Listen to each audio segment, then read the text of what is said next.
وداود وسليمان إذ يحكمان في الحرث بالله السميع العليم من الشيطان اللعين الرجيم بسم الله الرحمن الرحيم بدأت ببسم الله في الدرس أولا تبارك رحمانا رحيما وموئلا وثنيت صلى الله ربي على الرضا محمد المهدى إلى الناس مرسلا وعترته ثم الصحابة ثم من تلاهم على الإحسان بالخير وبلا وثلثت أن الحمد لله دائما وما ليس مبدوءا به أجزم العلا۔ حمد و صلات کے بعد تمام دیکھنے والوں کو السلام علیکم ورحمۃ اللہ وبرکاتہ۔ میں ہوں قاری محمد اویس اور آپ دیکھ رہے ہیں میرا یوٹیوب چینل۔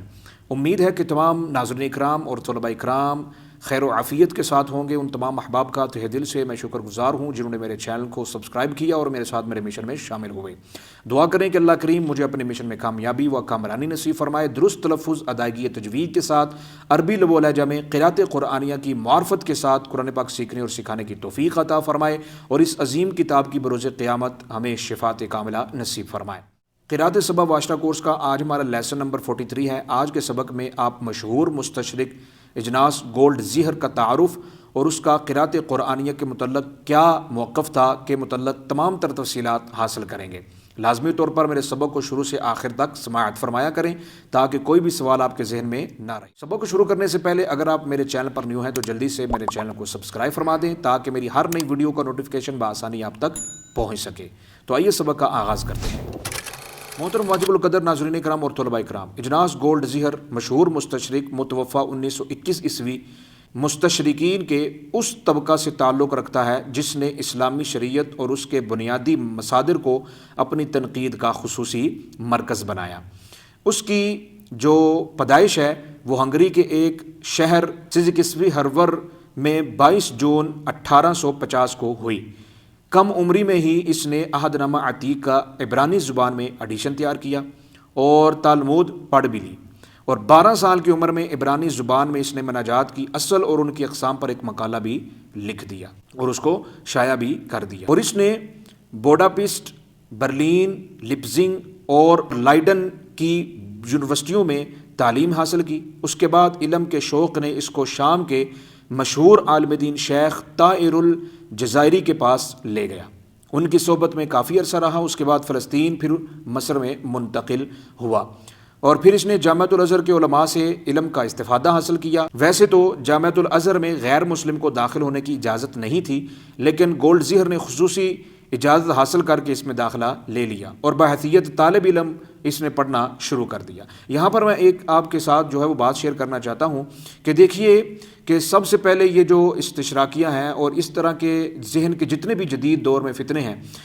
جتنے بھی اسلام، قرآن اور آپ علیہ الصلوۃ والسلام کی ذات مبارک کے اوپر تنقید کرتے نظر آتے ہیں، یہ سب سے پہلے ان کا طریقہ واردات یہ ہوتا ہے کہ یہ ہمارے ہی مدارس میں، ہمارے ہی جامعات میں تعلیم حاصل کرتے ہیں، قرآن پڑھتے ہیں، دینیات سیکھتے ہیں، اور پھر اسی کے اوپر کیا کرتے ہیں، تنقید کرنی شروع کر دیتے ہیں۔ اور یہاں پر میں ان مولویوں کو بھی جو ہے وہ وصیت کرنا چاہتا ہوں جو علم حاصل کر کے مغروری کی عالم میں آ کر کیا کرتے ہیں، ایک دوسرے کے اوپر تنقید کا نشانہ بناتے ہیں، اور پھر جو ہماری سادہ سی عوام ہے وہ جو ہے وہ شک و شبہات میں مبتلا ہو جاتی ہے کہ کون ٹھیک ہے اور کون غلط ہے۔ تو میں نے جہاں تک تحقیق کی ہے اور میرا جو علم کہتا ہے وہ یہ ہے کہ علم صرف اور صرف عمل کرنے کے لیے سیکھنا چاہیے، نہ کہ تنقید کے لیے اور نہ ہی غرور و تکبر کے لیے۔ تو محترم ناظرین اکرام اور طلباء اکرام، یہ میری آپ کو جو ہے وہ نصیحت ہے کہ علم صرف اور صرف عمل کے لیے حاصل کریں، تنقید کے لیے نہ حاصل کریں۔ کتنی جو ہے یہ گھٹیا حرکت ہے، نمک حرامی ہے کہ ایک ہی جگہ سے علم ہی حاصل کیا، کھایا بھی، پیا بھی،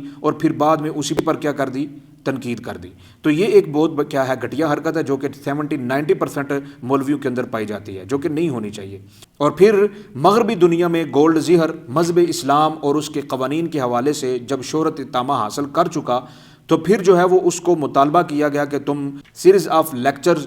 تصنیف کرنے کا ایک مطالبہ اس کے آگے کیا گیا، اور پھر 16 مئی 1906 کو امریکہ کی طرف سے اس کو ایک دعوت نامہ آیا کہ جس میں اس سے مطالبہ کیا گیا کہ تم اسلامی تاریخ اور قانون کے موضوع پر ایک لیکچر کیا کرو، مقالہ لکھو۔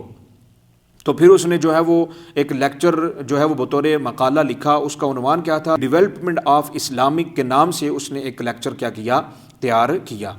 اور پھر یہ جو ہے گولڈ زیہر جرمن، انگریزی، فرانسیسی تمام زبانوں میں اس نے کتب کو کیا کیا، تصنیف کیا، جو کہ اس کی مشہور کتب میں سے چند ایک کا نام میں آپ کے سامنے رکھتا ہوں۔ نمبر 1 دراست الاسلامیہ، جو کہ 2 جلدوں میں 1886 عیسوی میں اس نے جو ہے وہ تصنیف کی۔ دوسری العقدیہ والشریعہ فی الاسلام اس نے تصنیف کی۔ اور تیسری جو بہت مشہور ہوئی مذاہب تفسیر اسلامی، جو کہ بہت جو ہے وہ مشہور ہوئی، یہ کتاب اس نے تصنیف کی۔ اور محترم ناظرین کرام اور طلباء کرام، اگرچہ اسلامی موضوعات میں تحقیق کے دوران قرأت قرآنیہ براہ راست اور مستقل طور پر اس کا موضوع نہیں رہا، لیکن مذاہب تفسیر اسلامی میں اس نے خاص طور پر پہلے باب کے آغاز میں ہی 70 صفحات پر مشتمل قرآنی متن کے بارے میں اضطراب اور نقص ثابت کرنے کے لیے حدیث 7 احرف کی اسنادی حیثیت اور قرأت کی حجیت اور قطعیت پر بہت سے اعتراضات اس نے کیا کیے، شبہات پیدا کیے، اور بہت سے اس نے جو ہے وہ شبہات پیدا کیے، اعتراضات کیے، تنقید کا نشانہ بنایا اور اپنے ایک گھٹیا پن کا اظہار کیا، لادینیت کا اظہار کیا، بددیانتی کا اظہار کیا، اور پھر اسی کے ان قائم کیے گئے اعتراضات اور شبہات کا ازالہ جو ہے وہ دور جدید کے مشہور ڈاکٹر عبدالحلیم نجار اور ڈاکٹر عبدالوہاب حمود نے جو ہے وہ مذاہب اسلامیہ کے حوالے سے اس کے جتنے بھی اعتراضات تھے، اور بھی بہت سارے مشہور جو ہیں وہ علماء قراء اکرام نے جو ہے وہ اس کے کیا دیے ہیں، جوابات دیے ہیں، لیکن یہ مشہور ہستیاں جنہوں نے اس کے تمام تر اعتراضات کے کیا دیے، جو ہیں وہ اعتراضات کے جواب دیے اور اس کا سد باب کیا، تاکہ بعد میں آئندہ کوئی اس طرح کی ناپاک جسارت نہ کر سکے۔ تو محترم واجب القدر ناظرین کرام، طلباء کرام، میرا یہ فرض تھا کہ آپ تک یہ تحقیق پہنچاؤں، کیونکہ قرأت قرآنیہ میرا موضوع ہے، اور قرأت 7 و 10 کورس کا ہمارا لیسن جو ہے وہ آج الحمدللہ ثم الحمدللہ 43 جو ہیں وہ کمپلیٹ ہو چکے ہیں۔ تمام تر تفصیلات آپ تک پہنچانا میرا فرض ہے، تاکہ کوئی چیز رہ نہ جائے، اور کمپلیٹ کورس ہونے کے بعد جو ہے وہ ہم سوچ رہے ہیں کہ یہ بھی چیز ریکارڈ کرنی تھی، یہ بھی چیز، الحمدللہ اس کو آہستہ آہستہ ہم کمپلیٹ کریں گے، تاکہ کوئی چیز جو ہے وہ اس میں رہ نہ جائے۔ بجنا چیز کو اپنی دعاؤں میں یاد رکھیے۔ اگلے لیسن میں میری اور آپ کی ملاقات ہوگی۔ اللہ حافظ، السلام علیکم ورحمۃ اللہ وبرکاتہ۔